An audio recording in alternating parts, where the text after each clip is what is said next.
De la mode. 1. Une chose folle et qui découvre bien notre petitesse, c'est l'assujettissement aux modes, quand on l'étend à ce qui concerne le goût, le vivre, la santé et la conscience. La viande noire est hors de mode et par cette raison insipide. Ce serait pécher contre la mode que de guérir de la fièvre par la saignée. De même, l'on ne mourrait plus depuis longtemps par Théotime. Ces tendres exhortations ne sauvaient plus que le peuple, et Théotime a vu son successeur. 2. La curiosité n'est pas un goût pour ce qui est bon ou ce qui est beau, mais pour ce qui est rare, unique, pour ce qu'on a et ce que les autres n'ont point. Ce n'est pas un attachement à ce qui est parfait, mais à ce qui est couru, à ce qui est à la mode. Ce n'est pas un amusement, mais une passion, et souvent si violente qu'elle ne cède à l'amour et à l'ambition que par la petitesse de son objet. Ce n'est pas une passion qu'on a généralement pour les choses rares et qui ont cours, mais qu'on a seulement pour une certaine chose qui est rare et pourtant à la mode. Le fleuriste a un jardin dans un faubourg, il y court au lever du soleil et il en revient à son coucher. Vous le voyez planté et qui a pris racine au milieu de ses tulipes et devant la solitaire. Il ouvre de grands yeux, il frotte ses mains, il se baisse, il la voit de plus près. Il ne l'a jamais vue si belle. Il a le cœur épanoui de joie. Il la quitte pour l'orientale. De là, il va à la veuve. Il passe au drap d'or, de celle-ci à l'agate, d'où il revient enfin à la solitaire, où il se fixe, où il se lasse, où il s'assit, où il oublie de dîner. Aussi est-elle nuancée, bordée, huilée, à pièces emportées. Elle a un beau vase ou un beau calice. Il la contemple, il l'admire. Dieu et la nature sont en tout cela ce qu'il n'admire point. Il ne va pas plus que l'oignon de sa tulipe, qu'il ne livrerait pas pour 1000 écus, et qu'il donnera pour rien quand les tulipes seront négligées et que les œillets auront prévalu. Cet homme raisonnable, qui a une âme, qui a un culte et une religion, revient chez soi fatigué, affamé, mais fort content de sa journée. Il a vu des tulipes.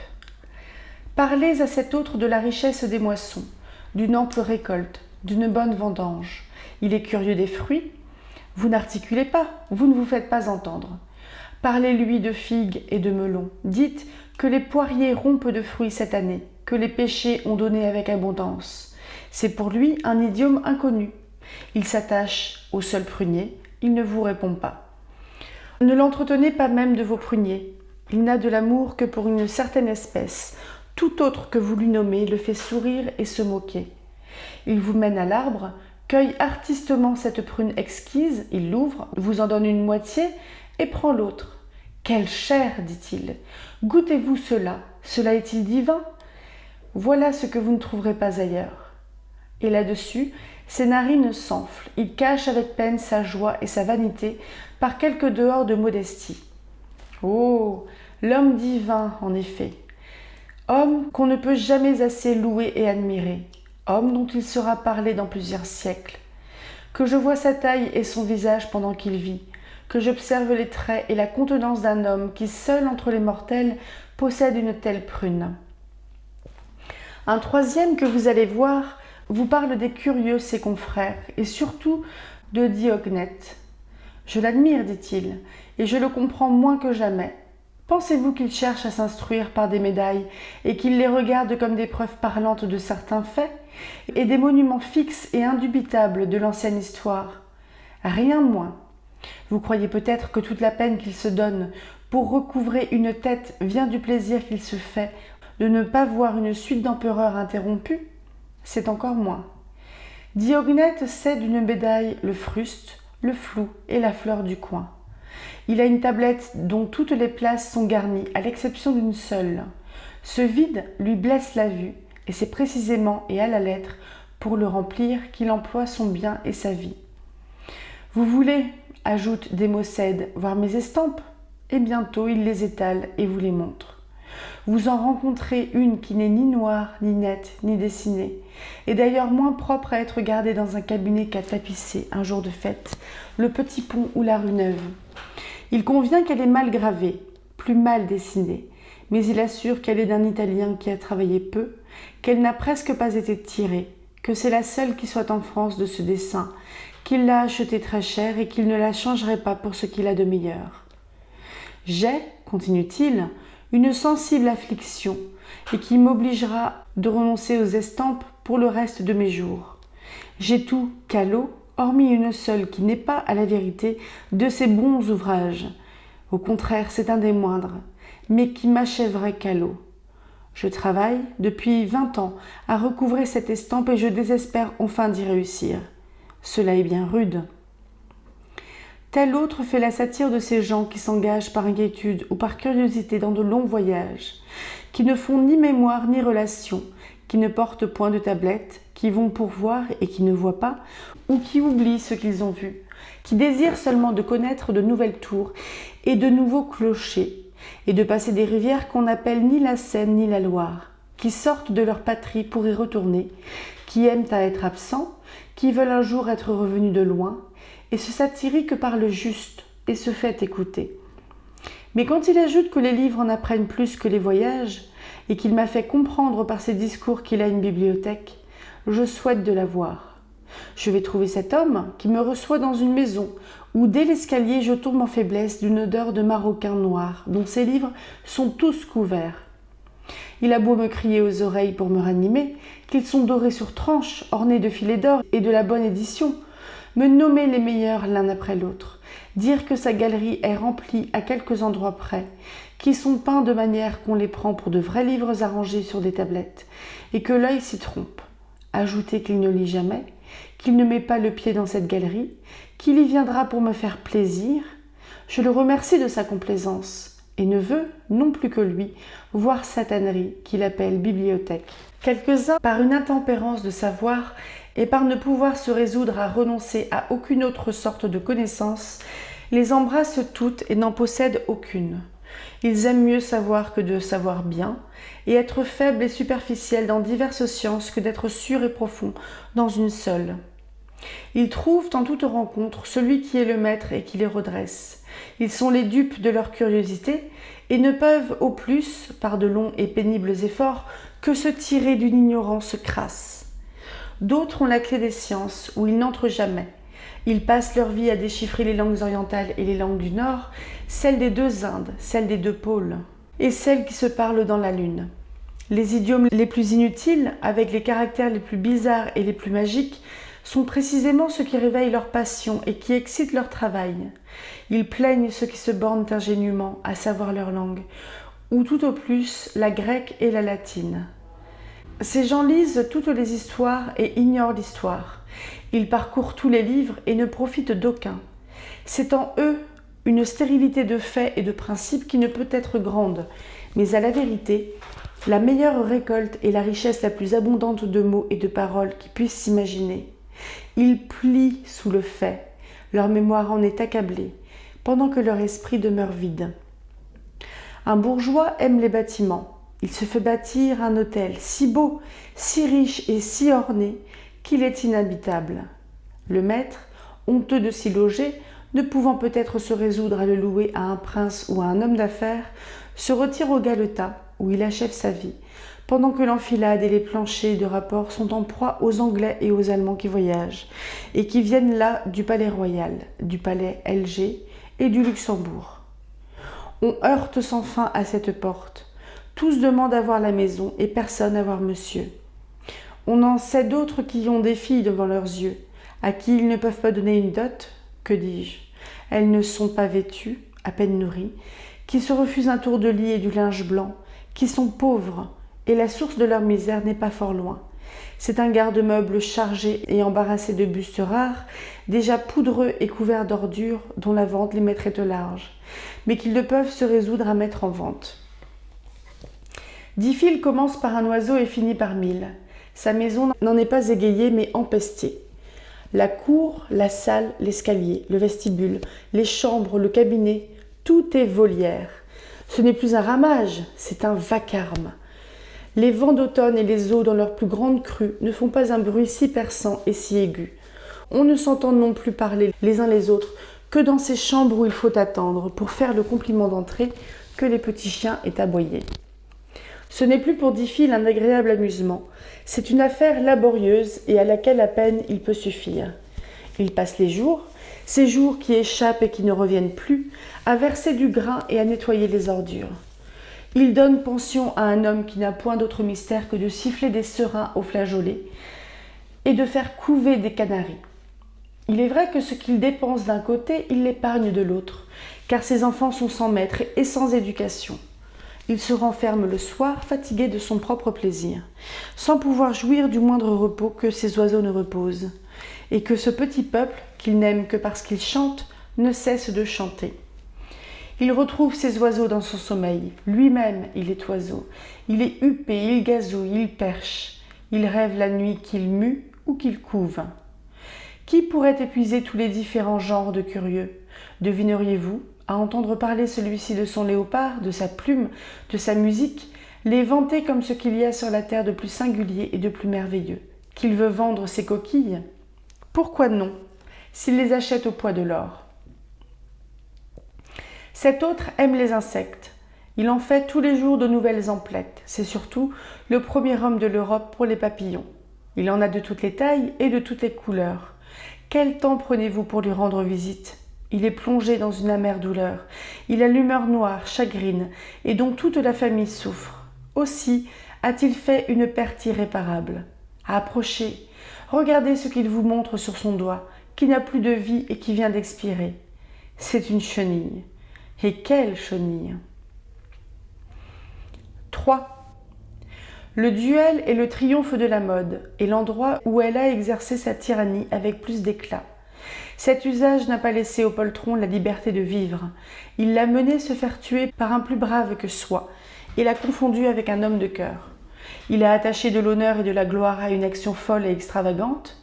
Il a été approuvé par la présence des rois. Il y a eu quelquefois une espèce de religion à le pratiquer. Il a décidé de l'innocence des hommes, des accusations fausses ou véritables sur des crimes capitaux. Il s'était enfin si profondément enraciné dans l'opinion des peuples.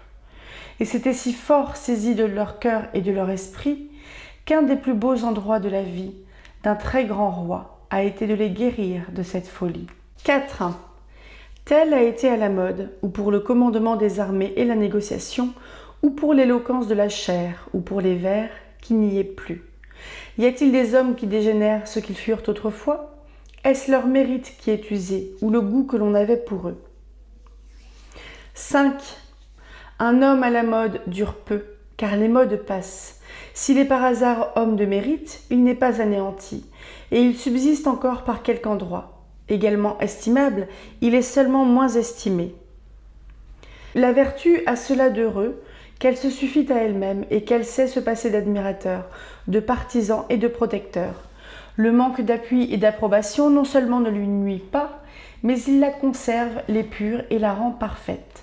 Qu'elle soit à la mode, qu'elle n'y soit plus, elle demeure vertu. 6. Si vous dites aux hommes, et surtout aux grands, qu'un tel a de la vertu, ils vous disent qu'il la garde, qu'il a bien de l'esprit, de celui surtout qui plaît et qui amuse. Ils vous répondent, tant mieux pour lui, qu'il a l'esprit fort cultivé, qu'il sait beaucoup. Ils vous demandent quelle heure il est ou quel temps il fait. Mais si vous leur apprenez qu'il y a un tigilin qui souffle ou qui jette en sable un verre d'eau de vie, et, chose merveilleuse, qui y revient à plusieurs fois en un repas, alors ils disent « Où est-il? Amenez-le-moi demain, ce soir. Me l'amènerez-vous » On le leur amène, et cet homme, propre à parer les avenues d'une foire et à être montré en chambre pour de l'argent, ils l'admettent dans leur familiarité. 7. Il n'y a rien qui mette plus subitement un homme à la mode et qui le soulève davantage que le grand jeu. Cela va du pair avec la crapule. Je voudrais bien voir un homme poli, enjoué, spirituel, fût-il un Catulle ou son disciple, faire quelques comparaisons avec celui qui vient de perdre 800 pistoles en une séance. 8. Une personne à la mode ressemble à une fleur bleue qui croît de soi-même dans les sillons, où elle étouffe les épis, diminue la moisson et tient la place de quelque chose de meilleur, qui n'a de prix et de beauté que ce qu'elle emprunte d'un caprice léger qui naît et qui tombe presque dans le même instant. Aujourd'hui, elle est courue. Les femmes s'emparent. Demain, elle est négligée et rendue au peuple. Une personne de mérite, au contraire, est une fleur qu'on ne désigne pas par sa couleur, mais que l'on nomme par son nom, que l'on cultive pour sa beauté ou pour son odeur. L'une des grâces de la nature, l'une de ces choses qui embellissent le monde, qui est de tous les temps et d'une vogue ancienne et populaire, que nos pères ont estimé et que nous estimons après nos pères, à qui le dégoût ou l'antipathie de quelques-uns ne saurait nuire, un lys, une rose. 9. L'on voit Eustrate assis dans sa nacelle, où il jouit d'un air pur et d'un ciel serein. Il avance d'un bon vent, et qui a toutes les apparences de devoir durer. Mais il tombe tout d'un coup, le ciel se couvre, l'orage se déclare, un tourbillon enveloppe la nacelle, elle est submergée. On voit Eustrate revenir sur l'eau et faire quelques efforts. On espère qu'il pourra du moins se sauver et venir à bord, mais une vague l'enfonce, on le tient perdu. Il paraît une seconde fois, et les espérances se réveillent lorsqu'un flot survient et l'abîme. On ne le revoit plus. Il est noyé. 10.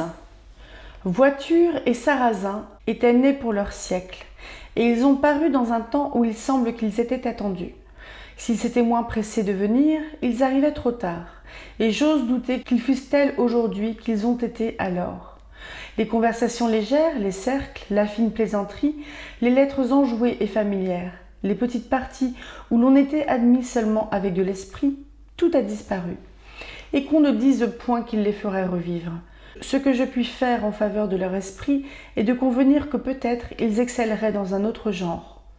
Mais les femmes sont de nos jours ou dévotes, ou coquettes, ou joueuses, ou ambitieuses. Quelques-unes même, tout cela à la fois. Le goût de la faveur, le jeu, les galants, les directeurs ont pris la place et la défendent contre les gens d'esprit. 11. Un homme fat et ridicule porte un long chapeau, un pourpoint à ailerons, des chausses à aiguillettes et des bottines. Il rêve la veille par où et comment il pourra se faire remarquer le jour qui suit. Un philosophe se laisse habiller par son tailleur. Il y a autant de faiblesse à fuir la mode qu'à l'affecter. 12. L'on blâme une mode qui, divisant la taille des hommes en deux parties égales, en prend une tout entière pour le buste et laisse l'autre pour le reste du corps. L'on condamne celle qui fait de la tête des femmes la base d'un édifice à plusieurs étages, dont l'ordre et la structure changent selon leurs caprices, qui éloigne les cheveux du visage, bien qu'ils ne croissent que pour l'accompagner, qui les relève et les hérisse à la manière des bacchantes, et semble avoir pourvu à ce que les femmes changent leur physionomie douce et modeste en une autre qui soit fière et audacieuse. On se récrie enfin contre une telle ou une telle mode, qui cependant, toute bizarre qu'elle est, part et embellit pendant qu'elle dure, et dont l'on tire tout l'avantage qu'on en peut espérer, qui est de plaire. Il me paraît qu'on devrait seulement admirer l'inconstance et la légèreté des hommes, qui attachent successivement les agréments et la bienséance à des choses tout opposées, qui emploient pour le comique et pour la mascarade ce qui leur a servi de parure grave et d'ornement les plus sérieux, et que si peu de temps en fasse la différence. 13. N est riche, elle mange bien, elle dort bien, mais les coiffures changent, et lorsqu'elle y pense le moins et qu'elle se croit heureuse, la sienne est hors de mode. 14. Iphis voit à l'église un soulier d'une nouvelle mode. Il regarde le sien et en rougit. Il ne se croit plus habillé. Il est venu à la messe pour s'y montrer et il se cache. Le voilà retenu par le pied dans sa chambre tout le reste du jour. Il a la main douce et il l'entretient avec une pâte de senteur. Il a soin de rire pour montrer ses dents. Il fait la petite bouche et il n'y a guère de moment où il ne veuille sourire. Il regarde ses jambes et se voit au miroir. L'on ne peut être plus content de personne qu'il l'est de lui-même. Il s'est acquis une voix claire et délicate, et heureusement il parle gras. Il a un mouvement de tête, et je ne sais quel adoucissement dans les yeux, dont il n'oublie pas de s'embellir. Il a une démarche molle et le plus joli maintien qu'il est capable de se procurer. Il met du rouge, mais rarement, il n'en fait pas l'habitude. Il est vrai aussi qu'il porte des chausses et un chapeau, et qu'il n'a ni boucle d'oreille, ni collier de perles. Aussi ne l'ai-je pas mis dans le chapitre des femmes. 15. Ces mêmes modes que les hommes suivent si volontiers pour leur personne, ils affectent de les négliger dans leurs portraits, comme s'ils sentaient ou qu'ils prévissent l'indécence et le ridicule où elles peuvent tomber dès qu'elles auront perdu ce qu'on appelle la fleur ou l'agrément de la nouveauté. Ils leur préfèrent une parure arbitraire, une draperie indifférente, fantaisie du peintre qui ne sont prises ni sur l'air ni sur le visage, qui ne rappellent ni les mœurs ni la personne. Ils aiment des attitudes forcées ou immodestes, une manière dure, sauvage, étrangère, qui font un capitan d'un jeune abbé et un matamore d'un homme de robe, une Diane d'une femme de ville, comme d'une femme simple et timide, une Amazone ou une Pallas, une Laïs d'une honnête fille, un Scythe, un Attila, d'un prince qui est bon et magnanime. Une mode a à peine détruit une autre mode qu'elle est abolie par une plus nouvelle, qui cède elle-même à celle qui suit, et qui ne sera pas la dernière. Telle est notre légèreté. Pendant ces révolutions, un siècle s'est écoulé qui a mis toutes ces parures au rang des choses passées et qui ne sont plus. La mode alors la plus curieuse et qui fait plus de plaisir à voir, c'est la plus ancienne. Aidée du temps et des années, elle a le même agrément dans les portraits qu'à la seille ou l'habit romain sur les théâtres, qu'on la mante, le voile et la tiare dans nos tapisseries et dans nos peintures. Nos pères nous ont transmis, avec la connaissance de leur personne, celle de leurs habits, de leurs coiffures, de leurs armes et des autres ornements qu'ils ont aimés pendant leur vie. Nous ne saurions bien reconnaître cette sorte de bienfait qu'en traitant de même nos descendants. 16. Le courtisan autrefois avait ses cheveux, était en chausse et en pourpoint, portait de larges canons et il était libertin. Cela ne sied plus. Il porte une perruque, l'habit serré, le bas uni et il est dévot. Tout se règle par la mode. 17. Celui qui depuis quelque temps à la cour était dévot et par là, contre toute raison, peu éloigné du ridicule, pouvait-il espérer de devenir à la mode? 18. De quoi n'est point capable un courtisan dans la vue de sa fortune, si, pour ne pas la manquer, il devient dévot? 19. Les couleurs sont préparées et la toile est toute prête. Mais comment le fixer, cet homme inquiet, léger, inconstant, qui change de mille et mille figures? Je le peins dévot et je crois l'avoir attrapé, mais il m'échappe et déjà il est libertin. Qu'il demeure du moins dans cette mauvaise situation, et je saurai le prendre dans un point de dérèglement de cœur et d'esprit où il sera reconnaissable. Mais la mode presse et il est dévot. 20. Celui qui a pénétré la cour connaît ce que c'est que vertu et ce que c'est que dévotion. Il ne peut plus s'y tromper. 21. Négliger vêpres comme une chose antique et hors de mode, garder sa place soi-même pour le salut, savoir les êtres de la chapelle, connaître le flanc, savoir où l'on est vu et où l'on n'est pas vu, rêver dans l'église à Dieu et à ses affaires, y recevoir des visites, y donner des ordres et des commissions, y attendre les réponses, avoir un directeur mieux écouté que l'Évangile, tirer toute sa sainteté et tout son relief de la réputation de son directeur, dédaigner ceux dont le directeur a moins de vogue et convenir à peine de leur salut, n'aimer de la parole de Dieu que ceux qui s'en prêchent chez soi ou par son directeur, préférer sa messe aux autres messes et les sacrements donnés de sa main à ceux qui ont moins de cette circonstance, ne se repaître que de livres de spiritualité, comme s'il n'y avait ni évangile, ni épître des apôtres, ni morale des pères. Lire ou parler un jargon inconnu au 1er siècle, circonstancier à confesse les défauts d'autrui, y pallier les siens, s'accuser de ses souffrances, de sa patience, dire comme un péché son peu de progrès dans l'héroïsme, être en liaison secrète avec de certaines gens contre certains autres, n'estimer que soi et sa cabale, avoir pour suspecte la vertu même, goûter, savourer la prospérité et la faveur, n'en vouloir que pour soi, ne point aider au mérite, faire servir la piété à son ambition, aller à son salut par le chemin de la fortune et des dignités. C'est du moins jusqu'à ce jour le plus bel effort de la dévotion du temps. Un dévot est celui qui, sous un roi athée, serait athée. 22. Les dévots ne connaissent de crime que l'incontinence, parlons plus précisément, que le bruit ou les dehors de l'incontinence. Si Phérécide passe pour être guéri des femmes, ou Phérénice pour être fidèle à son mari, cela est assez. Laissez-les jouer un jeu ruineux, faire perdre leurs créanciers, se réjouir du malheur d'autrui et en profiter. Idolâtrer les grands, mépriser les petits, s'enivrer de leur propre mérite, sécher d'envie, mentir, médire, cabaler, nuire, c'est leur état. Voulez-vous qu'ils empiètent sur ceux des gens de bien, qui avec les vices cachés fuient encore l'orgueil et l'injustice ? 23. Quand un courtisan sera humble, guéri du faste et de l'ambition, qu'il n'établira point sa fortune sur la ruine de ses concurrents, qu'il sera équitable, soulagera ses vassaux, paiera ses créanciers, qu'il ne sera ni fourbe ni médisant, qu'il renoncera aux grands repas et aux amours illégitimes, qu'il priera autrement que des lèvres, et même hors de la présence du prince, quand d'ailleurs il ne sera point d'un abord farouche et difficile, qu'il n'aura point le visage austère et la mine triste, qu'il ne sera point paresseux et contemplatif, qu'il saura rendre par une scrupuleuse attention divers emplois très compatibles, qu'il pourra et qu'il voudra même tourner son esprit et ses soins aux grandes et laborieuses affaires, à celles surtout d'une suite la plus étendue pour les peuples et pour tout l'État, quand son caractère me fera craindre de le nommer en cet endroit, et que sa modestie l'empêchera, si je ne le nomme pas, de s'y reconnaître,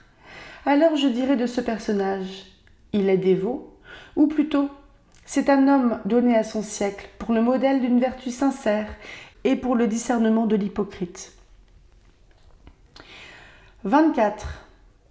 Onufre n'a pour tout lit qu'une housse de serge grise, mais il couche sur le coton et sur le duvet. De même, il est habillé simplement, mais commodément, je veux dire d'une étoffe fort légère en été et d'une autre fort moelleuse pendant l'hiver. Il porte des chemises très déliées, qu'il a un très grand soin de bien cacher. Il ne dit point « ma ère est ma disciple ». Au contraire, il passerait pour ce qu'il est, pour un hypocrite, et il veut passer pour ce qu'il n'est pas, pour un homme dévot. Il est vrai qu'il fait en sorte que l'on croie, sans qu'il le dise, qu'il porte une ère et qu'il se donne la discipline. Il y a quelques livres répandus dans sa chambre indifféremment. Ouvrez-les. C'est le combat spirituel, le chrétien intérieur et l'année sainte. D'autres livres sont sous la clé. S'il marche par la ville, qu'il découvre de loin un homme devant qui il est nécessaire qu'il soit dévot, les yeux baissés, la marche lente et modeste, l'air recueilli lui sont familiers. Il joue son rôle. S'il entre dans une église, il observe d'abord de qui il peut être vu. Et selon la découverte qu'il vient de faire, il se met à genoux et prie, où il ne songe ni à se mettre à genoux ni à prier. Arrive-t-il vers lui un homme de bien et d'autorité qui le verra et qui peut l'entendre, non seulement il prie, mais il médite. Il pousse des élans et des soupirs. Si l'homme de bien se retire, celui-ci, qui le voit partir, s'apaise et ne souffle pas. Il entre une autre fois dans un lieu saint, perce la foule, choisit un endroit pour se recueillir et où tout le monde voit qu'il s'humilie. S'il entend des courtisans qui parlent, qui rient et qui sont à la chapelle avec moins de silence que dans l'antichambre, il fait plus de bruit qu'eux pour les faire taire. Il reprend sa méditation, qui est toujours la comparaison qu'il fait de ces personnes avec lui-même, et où il trouve son compte. Il évite une église déserte et solitaire, où il pourrait entendre 2 messes de suite, le sermon, vêpres et complis, tout cela entre Dieu et lui, et sans que personne lui en sût gré. Il aime la paroisse, il fréquente les temples où se fait un grand concours, on n'y manque point son coup, on y est vu. Il choisit 2 ou 3 jours dans toute l'année où, à propos de rien, il jeûne ou fait abstinence. Mais à la fin de l'hiver, il tousse, il a une mauvaise poitrine, il a des vapeurs, il a eu la fièvre. Il se fait prier, presser, quereller, pour rompre le carême dès son commencement. Et il en vient là par complaisance. Si Onufre est nommé arbitre dans une querelle de parents ou dans un procès de famille, il est pour les plus forts, je veux dire pour les plus riches, et il ne se persuade point que celui ou celle qui a beaucoup de biens puisse avoir tort. S'il se trouve bien d'un homme opulent, à qui il a su imposer, dont il est le parasite, et dont il peut tirer de grands secours, il ne cajole point sa femme, il ne lui fait du moins ni avance ni déclaration, il s'enfuira, Il lui laissera son manteau, s'il n'est aussi sûr d'elle que de lui-même. Il est encore plus éloigné d'employer, pour la flatter ou pour la séduire, le jargon de la dévotion. Ce n'est point par habitude qu'il le parle, mais avec dessein, et selon qu'il lui est utile, et jamais quand il ne servirait qu'à le rendre très ridicule. Il sait où se trouvent des femmes plus sociables et plus dociles que celles de son ami. Il ne les abandonne pas pour longtemps, quand ce ne serait que pour faire dire de soi dans le public qu'il fait des retraites. Qui en effet pourrait en douter, quand on le revoit paraître avec un visage exténué et d'un homme qui ne se ménage point. Les femmes d'ailleurs, qui fleurissent et qui prospèrent à l'ombre de la dévotion, lui conviennent, seulement avec cette petite différence qu'il néglige celles qui ont vieilli, et qu'il cultive les jeunes, et entre celles-ci les plus belles et les mieux faites. C'est son attrait. Elles vont et il va, elles reviennent et il revient. Elle demeure et il demeure.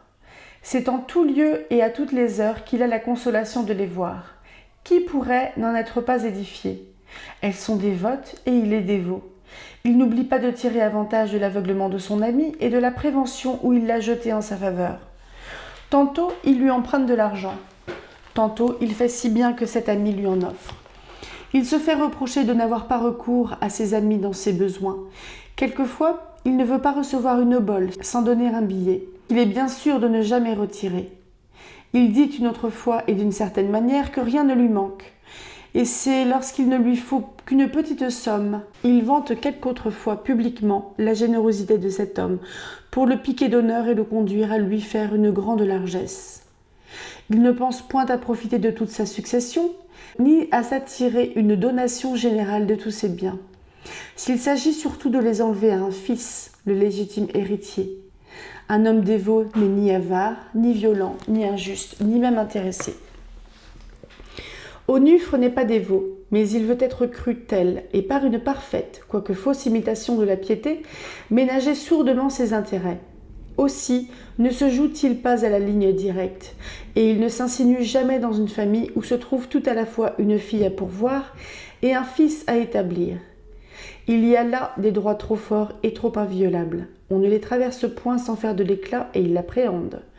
Sans qu'une pareille entreprise vienne aux oreilles du prince, à qui il dérobe sa marche par la crainte qu'il a d'être découvert et de paraître ce qu'il est. Il en veut à la ligne collatérale. On l'attaque plus impunément. Il est la terreur des cousins et des cousines, du neveu et de la nièce, le flatteur et l'ami déclaré de tous les oncles qui ont fait fortune.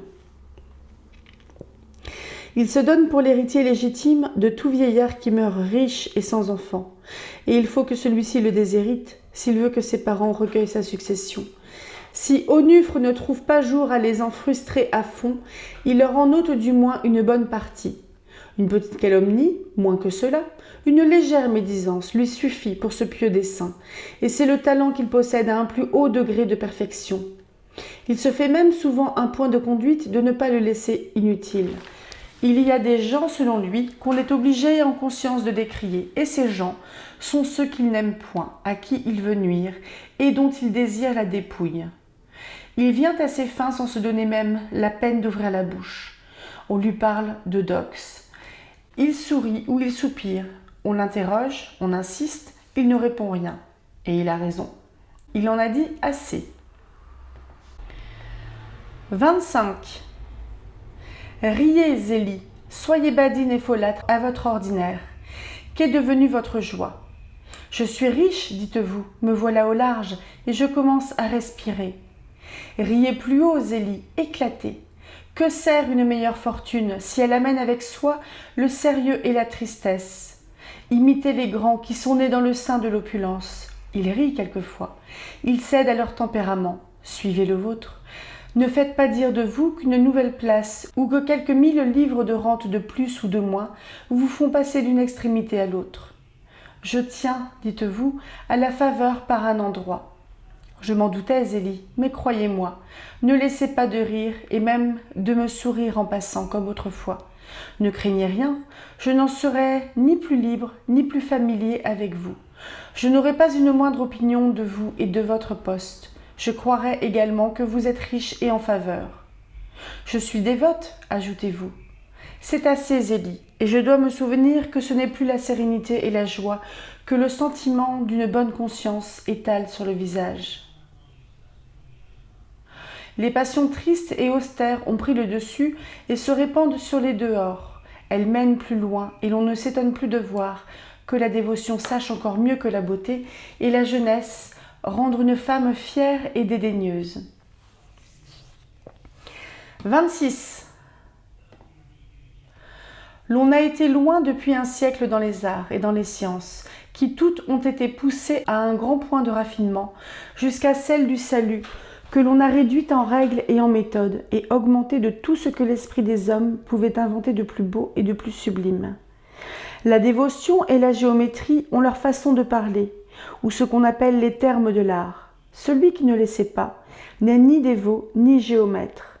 Les premiers dévots, ceux mêmes qui ont été dirigés par les apôtres, ignoraient ces termes, simples gens qui n'avaient que la foi et les œuvres, et qui se réduisaient à croire et à bien vivre.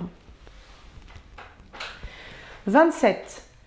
C'est une chose délicate à un prince religieux de réformer la cour et de la rendre pieuse.